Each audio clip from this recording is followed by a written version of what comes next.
Quais são as técnicas e cláusulas abusivas em contratos de carros, caminhões e empréstimos bancários que podemos analisar e reverter a favor dos vulneráveis, né? Os clientes, nossos clientes vulneráveis em relação ao contrato com bancos e com entidades financeiras?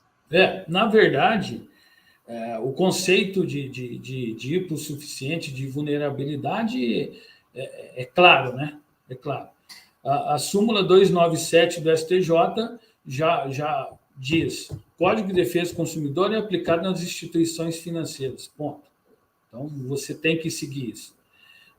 Então, você passa pela vulnerabilidade técnica e econômica. Você escolhe qual das duas você quer aplicar, que as duas estão presentes. Você não pode dizer que nós não temos vulnerabilidade econômica perto de uma instituição que ganha 1 bilhão de lucro líquido cada 6 meses. Né? Super lucros, batendo meta um ano atrás do outro. Então, isso aí é bem pacificado. Então, né?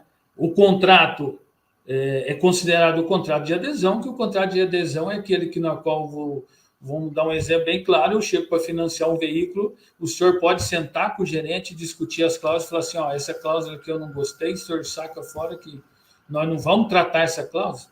Não tem a mínima possibilidade. Isso é o contrato de adesão. Ou você adere, ou você não faz. Então, esse é um ponto bem importante que a gente tem que discutir, que nós não temos...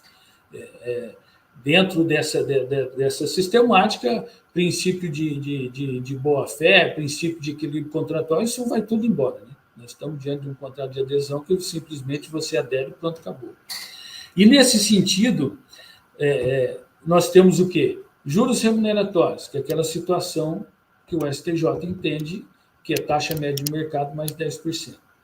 Nós vamos encontrar decisões loucas, que é 30%, 50%, 70%, 150%, que nós não pactuamos com isso e não vejo ninguém de sã consciência que vai pactuar, a não ser as instituições financeiras. Dentro dessa sistemática, doutor, é muito importante a gente deixar bem claro que o que onera muito esses contratos são a capitalização de juros, que é o juros sobre juros. E os bancos vêm migrando, de acordo com os entendimentos judiciais, o banco vem migrando as cláusulas, colocando outros tipos de cláusulas, e hoje nós estamos encontrando a maioria dos bancos capitalizando de forma diária. Juro capitalizado de 4% ao mês, capitalizado dia após dia, 365 dias ou 366 dias, é um absurdo. É um absurdo. E também existe um entendimento pacificado do STJ dizendo que cabe a capitalização de juros, desde que expressamente pactuado. E o expressamente pactuado, dentro do conceito de direito do consumidor, é uma cláusula clara, uma cláusula de fácil compreensão. Você encontra com a maioria dos contratos, quando vai falar de capitalização, tem uma fórmula matemática. O senhor acha que um consumidor comum, ou até mesmo nós que somos do ramo de direito, conseguimos entender uma fórmula matemática? E a questão de contrato de seguro embutido, avaliação de carros e caminhões? Pois essa é outra peculiaridade que a gente tem que entrar. Só que é interessante, nós temos um conceito assim: capitalização de juros e juros remuneratórios. Tem um julgado em sede de recurso petitivo do STJ, que é 1.061.505, que afasta a mora. Isso é o importante para o consumidor. Por quê? Porque em cima, quando você entra com a revisional e demonstra que há abusividade de juros remuneratórios ou de capitalização de juros, e aí são só esses dois conceitos de abusividade, esses afastam a mora. Se eles afastam a mora, acontece o quê? Ele mantém o consumidor na posse do seu carro, na posse da sua casa, na posse do seu caminhão, mediante o quê? o depósito judicial dos valores incontroversos. Então, quando a gente vai entrar com a revisional, por força do dispositivo legal do 333 do Código de Processo Civil, que também já foi colocada claramente pelos bancos, e aí houve uma alteração legislativa, na qual acrescentou dizendo assim, você vai discutir com o banco, você tem que mostrar qual que é o valor que realmente é devido, qual que é o valor que não é indevido, e esse valor que é devido você vai depositar na justiça. Então, quando você faz esse exercício, você tem uma prestação lá de um caminhoneiro que está com uma prestação de R$5.000. Nós conseguimos demonstrar ilegalidade, conseguimos demonstrar que desses R$5.000, R$2.000 é cobrado indevidamente. Então, o que vai acontecer? Nós vamos depositar na justiça esses R$2.000 e aí ele vai ser mantido na posse do seu caminhão, o seu nome não vai ser inserido no Serasa, o banco não pode entrar com busca e apreensão e tampouco pode executar o contrato, porque está afastada a mora. Que aquilo que nós falávamos, toda pessoa que deve para o banco é considerado caloteiro, não é. Esse é um exemplo claro de que ele não é o caloteiro.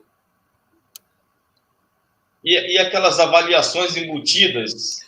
Aí o banco não se contentando de ganhar milhões, o banco começou... na verdade, venda casada, isso aí já existe há anos, né? Então, o senhor vai lá, vou financiar meu caminhão, tá? Então, a parcela vai dar 3.000, tá? Quando ele vai ler o contrato, está financiado junto. Seguro prestamista de R$7.000, um seguro. Eu não contratei seguro. Ninguém falou para mim que tinha um seguro, que esse seguro eu tinha a liberdade de escolher a financeira que eu queria, que eu posso cotar esse seguro. Uma coisa é você dizer, eu vou financiar para você, você precisa de um seguro, que eu exijo que você faça seguro, porque o bem é alto, e você tem a liberdade de escolha. Não. Lá vem uma cláusula com um xizinho, seguro, o xizinho no sim, direto com a seguradora do banco, e os 7.000 de seguro embutido lá dentro do teu financiamento. Venda casada, proibido pelo artigo 39 do Código de Defesa do Consumidor. Né? Aí você vai olhar o contrato, mas tem avaliação do veículo, mas eu nunca fui avaliado esse veículo. Mais R$2.500, R$1.700, R$250, R$500, R$700, aí de acordo com a capacidade financeira do candidato, né? Então, você não tem uma base legal. Então, você pega por exemplo, eu já cansei de pegar aqui contratos de financiamento de caminhão, que a avaliação era cobrado R$2.750, R$3.250.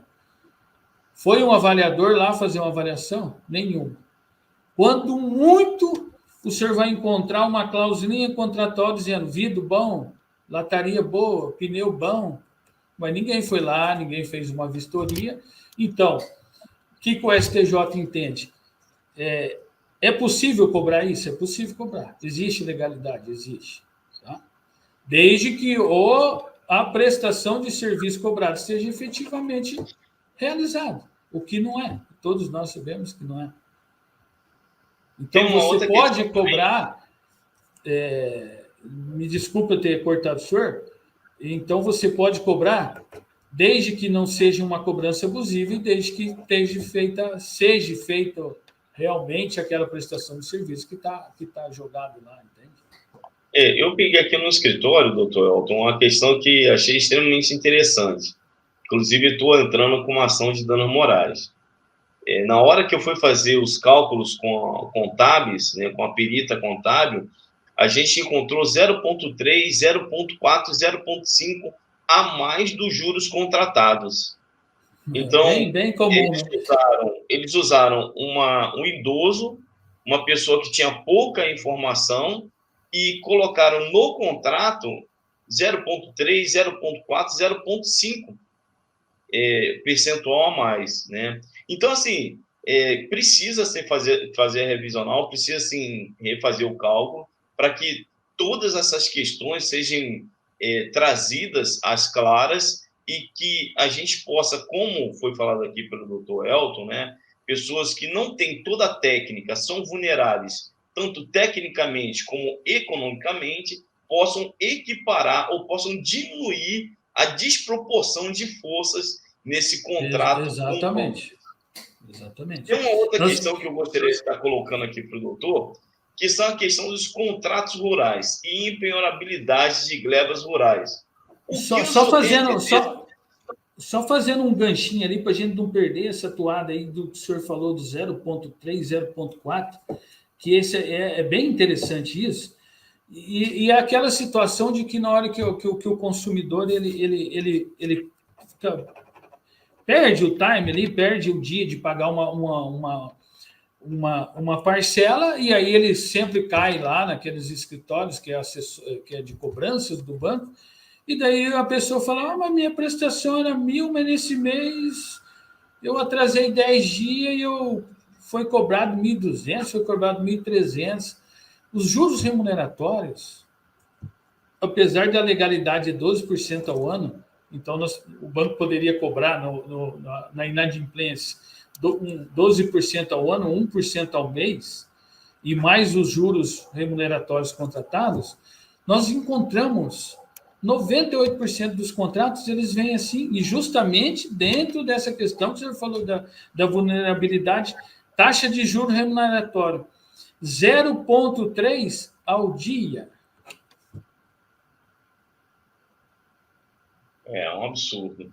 Absurdo. Entende? Então é uma coisa que não afasta a mora, tá? Mas quando você está em mora, você pagar 0,7, 1,1, 1,2 ao dia, está explicado porque você vai lá na assessoria pagar uma parcelinha atrasada, e aí eles cobram o valor que eles estão pegando do banco, eles estão cobrando tua parcela, então eles estão pegando. O banco contratou ele, mas o consumidor que está pagando. Não existe legalidade de você pagar 10% em cima de uma parcela, porque é a assessoria que está cobrando, que é o que eles estão ganhando. E mais um juro moratório nessa ordem, né? Vou aproveitar aqui esse momento aqui da live para pedir mais uma vez aí que você se inscreva no canal, curta aí a página, né? A gente vai estar fazendo outras lives. Vai ser impossível a gente esgotar todo o tema nessa live. Então, será necessário outras lives para a gente conversar novamente sobre o tema, né?